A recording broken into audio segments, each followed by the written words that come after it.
Hello guys, আসসালামু আলাইকুম। আপনাদের সবাইকে স্বাগতম নতুন একটি ব্লগে। তো আজকে ব্লগটা একদমই অন্যরকম, কারণ হচ্ছে আমি সকাল থেকে ভাবতেছিলাম যে একটু বাইরে যাব, আমি কি খাবো সেটাই হচ্ছে সারাদিন ভাবতে ভাবতে আজকে হচ্ছে ওয়ারি চলে গেছিলাম। আসলে ওয়ারি গেছিলাম, এটা যাওয়ার একটা কারণ হচ্ছে সেখানে বাই ওয়ান এবং গেট ওয়ান একটা অফার চলতেছে, বাট অফারটা খুবই সীমিত ছিল।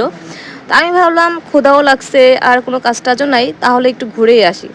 যাই হোক, যাওয়ার পর হচ্ছে এখানে আমি কলকাতা কাচ্চি বিরিয়ানি যেটা সেটা অর্ডার করে দিয়েছি এবং সাথে ছিল পাস্তাটা। বরাবরই এই পাস্তাটা আমার খুবই পছন্দ, আমি যতবারই যাই এটা অর্ডার করি, কারণ এইটার স্বাদ আসলে আমি অন্যান্য রেস্টুরেন্টে পাই নাই। বাট এইটা একদম ওর্স প্রাইস ছিল যখন আমি কাচ্চি বিরিয়ানিটা নিয়েছিলাম। আসলে এটা কি কাচ্চি বিরিয়ানি নাকি এটা বউয়া ভাত, আমি আজও মানে আমি এখনও বুঝতেছি না। আবার সাথে হচ্ছে কাজু বাদামও দিয়ে দিচ্ছে, বাট টেস্ট আমার কাছে একটুও ভালো লাগেনি। বিশেষ করে হচ্ছে মাংসটা, যেটা একদমই মানে আমার কাছে মনে হচ্ছিলো যে আমি কী খাচ্ছি, এটা কীরকম জানি লাগতেছিল। যাই হোক, খাওয়া দাওয়া শেষ, এখন হচ্ছে বাসায় চলে যাচ্ছি। প্রচণ্ড রোদ, আর এই রোদের মধ্যে আসলে এসির মধ্যে বসে খাওয়া দাওয়া করতে ভালোই লাগে, বাট যখন বের হই তখন একটু খারাপ লাগে। যাই হোক, কথা বলতে বলতে আমি কিন্তু চলে আসছি একদম আমার বাসার কাছে। এবং বলেন তো এটা আসলে কোন এলাকা? যারা পুরান ঢাকায় থাকেন তারা তো অবশ্যই জানেন যে এইটা আসলে কোন এরিয়া। যাই হোক, আজকে এ পর্যন্তই।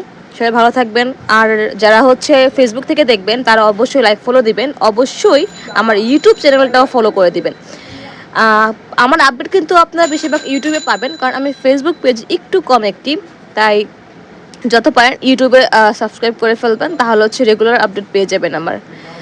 আর এই যে এই রাস্তাটা, এইটা আসলে এত পরিমাণ জ্যাম যে কি বলবো ভাই, এখানে দাঁড়ায় থাকতে অনেকক্ষণ, যেহেতু ছোট গলি, কিছু করার নেই, ঢাকা শহর মানেই ব্যস্ত।